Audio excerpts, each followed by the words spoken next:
कालिका पुराण के अगले अध्याय पर चल रहे हैं। ये थोड़ा बड़ा है तो इसको 2 पार्ट में करूंगी।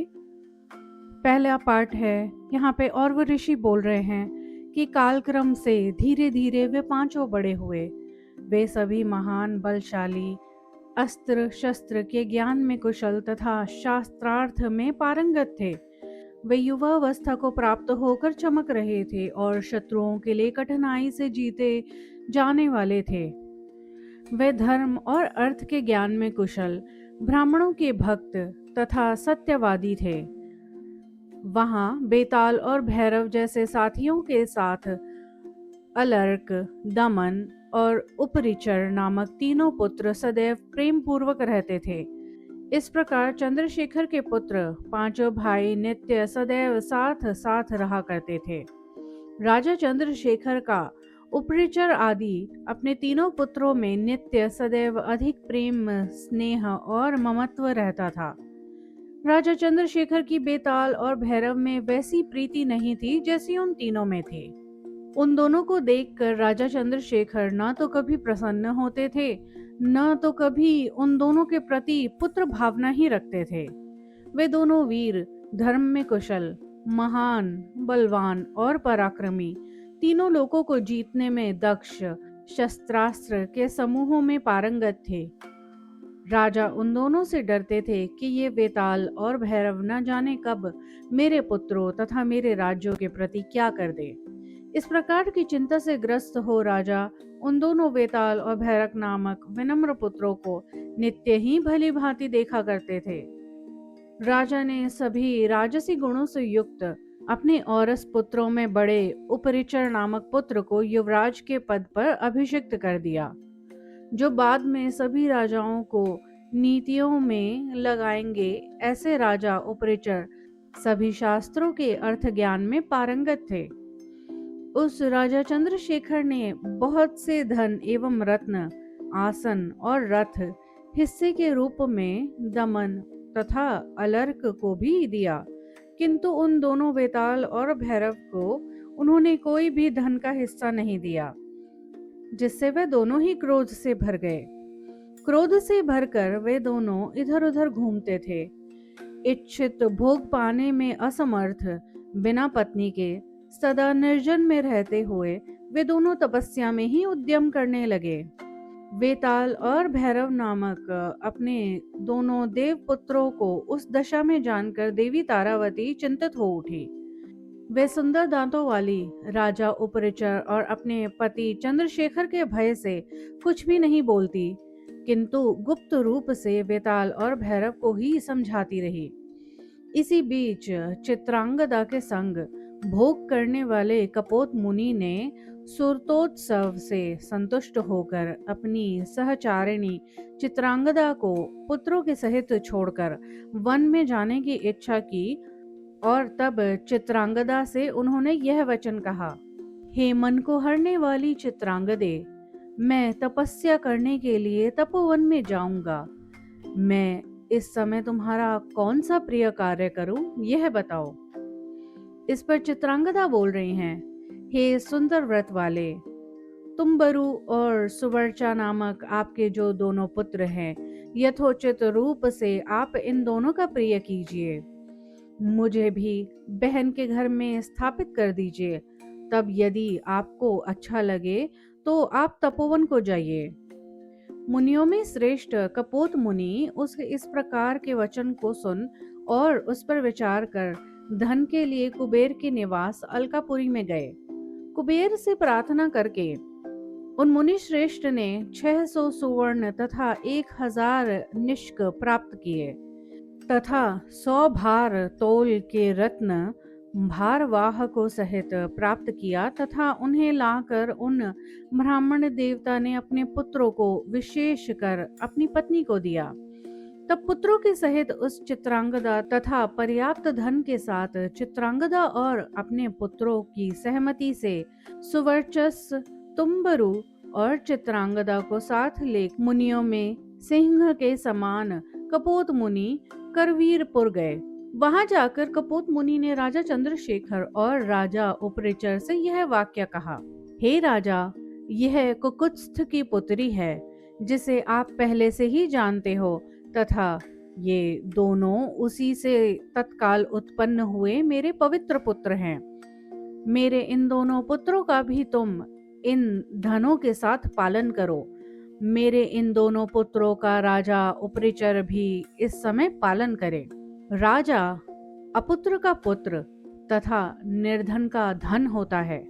वह मातृहीन की माता तथा पिता रहित का पिता भी होता है। हे राजा, राजा ही अनाथ का नाथ तथा पति विहीन का पति होता है। वह बिना सेवक वालों का सेवक तथा मनुष्य प्राप्त का मित्र होता है। इस प्रकार से राजा सभी देवों का स्वरूप होता है। इसीलिए मैं अपनी इस पत्नी और इन पुत्रों के प्रति स्वामी और पिता जैसा व्यवहार के लिए आपसे प्रार्थना करता हूँ। उन राजा चंद्रशेखर और राजा उपरिचर ने मुनियों में श्रेष्ठ उन उत्तम मुनि से कहा कि हम आपके कथनानुसार ही करेंगे। तब मुनि के परामर्श के अनुसार राजा ने चित्रांगदा को ग्रहण कर लिया तथा उसके दोनों पुत्रों को और धन को अपने बड़े पुत्र उपरिचर को दे दिया। उस राजा उपरिचर ने भी अपना आधा राज्य सुवर्चस को दे दिया तथा तुम्बरु को अपने सचिव का अध्यक्ष बना दिया। अपने पुत्रों के प्रति किए गए व्यवहार को देखकर कपोत मुनि भी बड़े प्रसन्न हुए तथा राजा से परामर्श करके तपस्या करने तपोवन में चले गए। रास्ते में जाते हुए उन तपस्वी कपोत मुनि ने सूर्य और चंद्रमा के समान सुंदर, अकेले घूमते हुए वानर के समान मुख वाले वेताल और भैरव नामक उन दोनों शिव पुत्रों को देखा। तब उन्होंने पहले की कथा का स्मरण कर उन दोनों से पूछा, तुम दोनों देवताओं के अंश दिखाई दे रहे हो, फिर भी इस एकांत रास्ते में अकेले घूम रहे हो। हे नर श्रेष्ठो, मेरे द्वारा पूछे जाने पर तुम दोनों यह बताओ। तब मुनियों में श्रेष्ठ कपोत मुनि के द्वारा इस प्रकार प्रश्न पूछे जाने पर उनको प्रणाम करके उन दोनों शिव पुत्रों ने कहा, वेताल और भैरव बोल रहे हैं, हे मुनियों में सिंह के समान श्रेष्ठ मुनि, हम दोनों को आप तारावती से उत्पन्न चंद्रशेखर का पुत्र जाने। हम दोनों आपके चरणों में प्रणाम करते हैं। हे मुनि, हम दोनों राजा के द्वारा निरंतर अपना अपमान देखकर क्रोधवश निर्जन में सदैव अकेले ही घूमते हैं।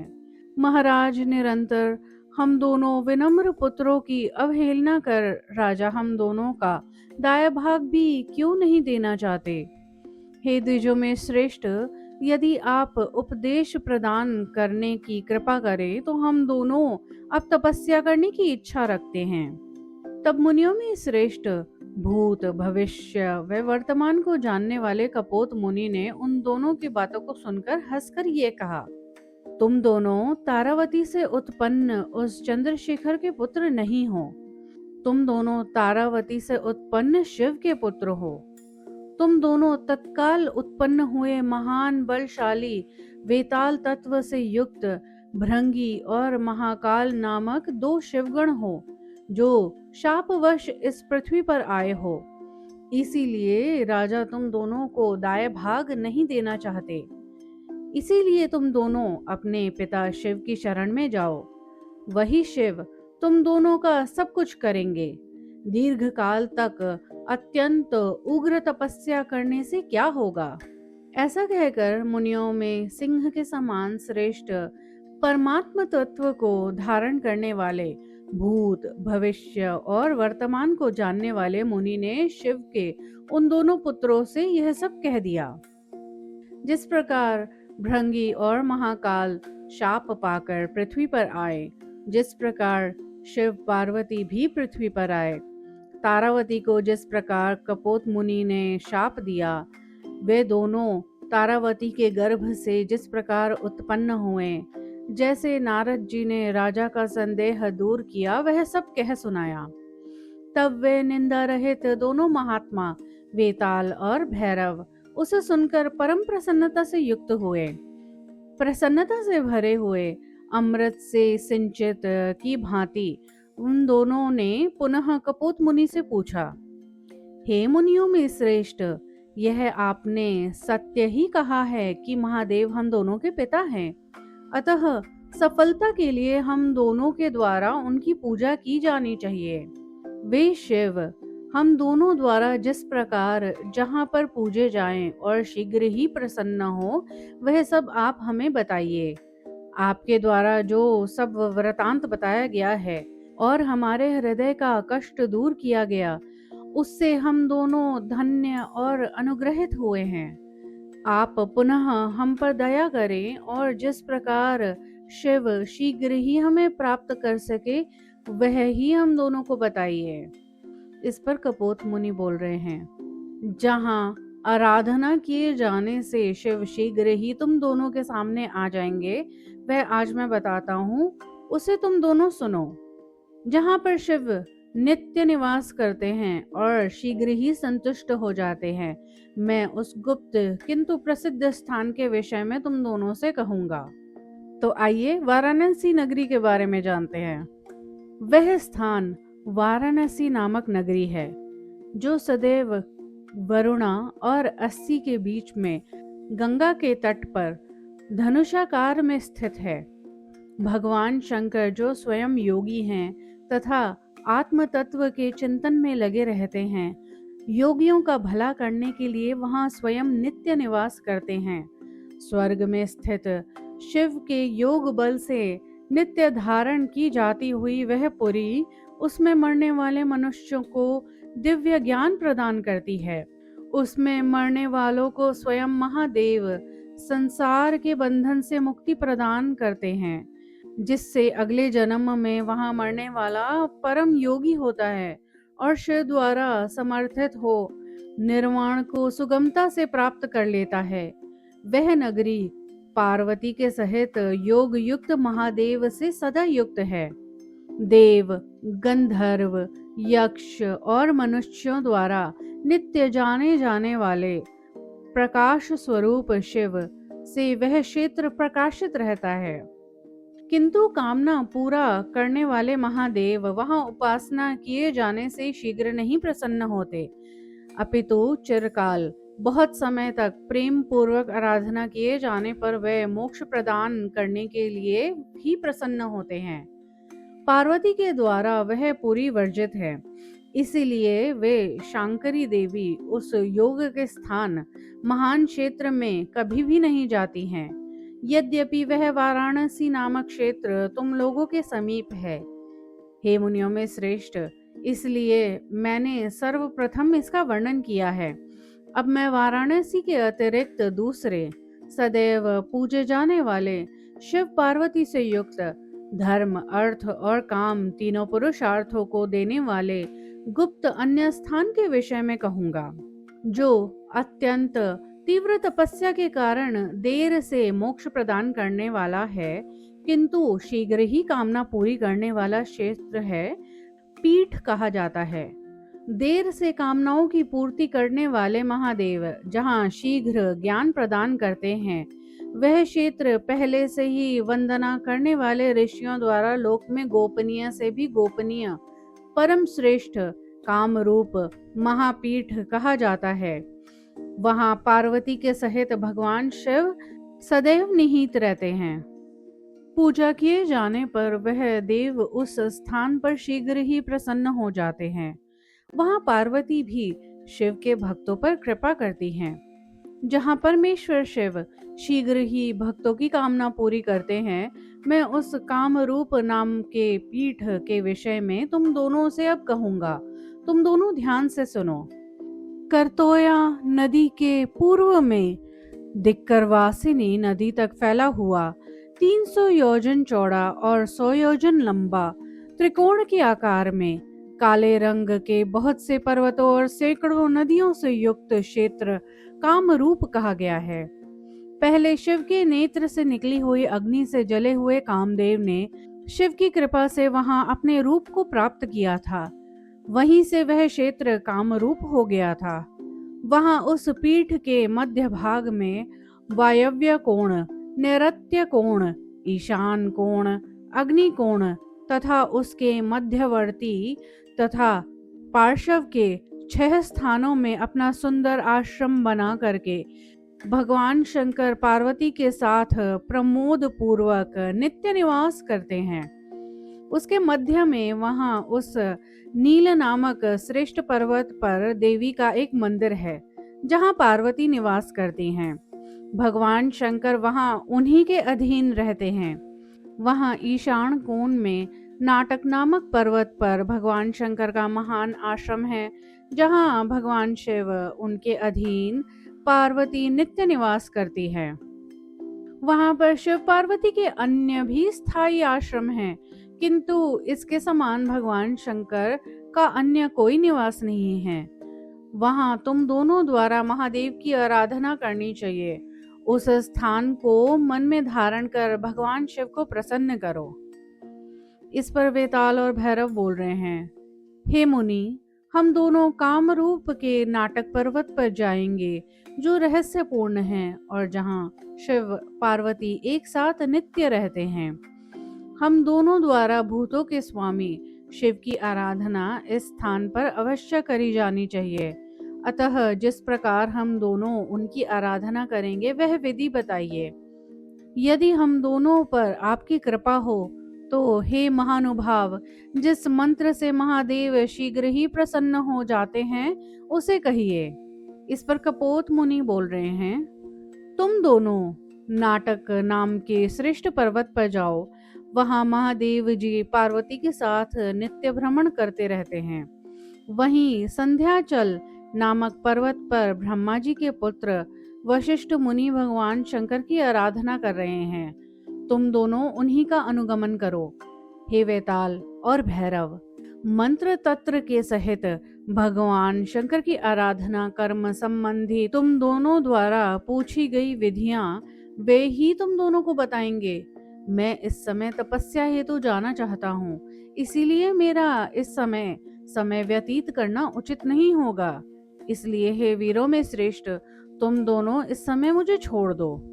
ऐसा कहकर मुनियों में श्रेष्ठ कपोत मुनि वन में चले गए। तब वे दोनों भी उन मुनि को प्रणाम करके अपने घर चले गए। तपस्या के लिए दीक्षित होने का निश्चय करके माता पिता और अपने अन्य भाइयों तथा बंधुओं की आज्ञा लेकर उन दोनों महान बुद्धिमान पुरुष ने कामरूप के लिए प्रस्थान किया। उन दोनों को जाता हुआ जानकर पार्वती सहित भगवान शंकर ने इंद्र के सहित सभी देवताओं को सांत्वना देते हुए कहा। भगवान शंकर बोल रहे हैं, हे देवताओं के स्वामी गण, मेरी आराधना में चित्त लगाए हुए उन दोनों पर आप सब दया करें। इन दोनों वेताल और भैरव नामक पुत्रों को तपस्या द्वारा संस्कारित करके मैं इन्हें गणों के स्वामी के पद पर नियुक्त करूंगा। हे देवगण, आप सब इन्हें ऐसा संस्कारित कीजिए जिससे वे दोनों इसी शरीर से गणों के स्वामी पद को प्राप्त करें।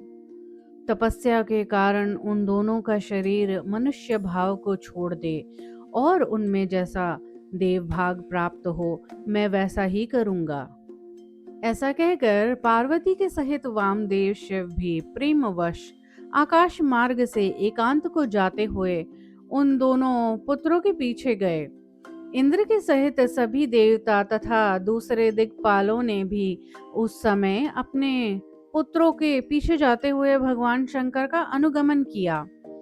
इसके बाद भगवान शंकर के द्वारा पाले गए वे दोनों तपस्वी भाव को ग्रहण किए हुए, कृष्ण मृग चर्म धारण किए हुए, गंगा के समान श्रेष्ठ दृष्टद्वती नाम की नदी के तट पर पहुंचे। वे दोनों देवताओं के सहित कामरूप नामक आश्रम में पहुंचे।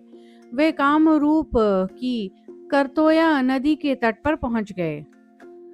वहां वे दोनों जल का स्पर्श कर नंदी कुंड को गए और वहां भी स्नान और आचमन करके जटा से उत्पन्न नदी पर पहुंचे।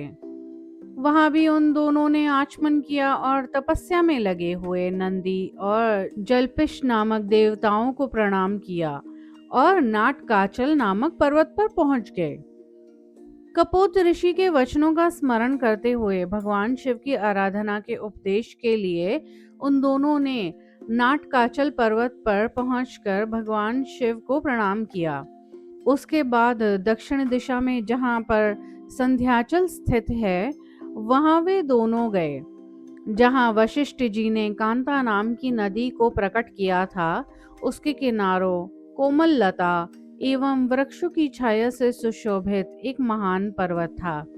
वहां ब्रह्मा जी के पुत्र वशिष्ठ जी ने अपना संध्या कर्म संपन्न किया था, इसलिए देवता लोग उस पर्वत को संध्याचल नाम से पुकारते हैं।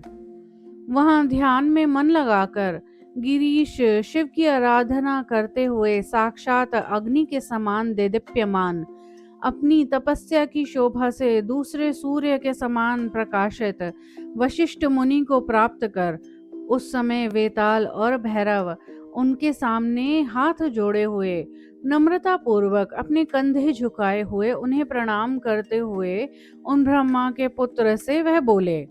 वेताल और भैरव ने वशिष्ठ मुनि से क्या कहा, यह अगले एपिसोड में पता चलेगा।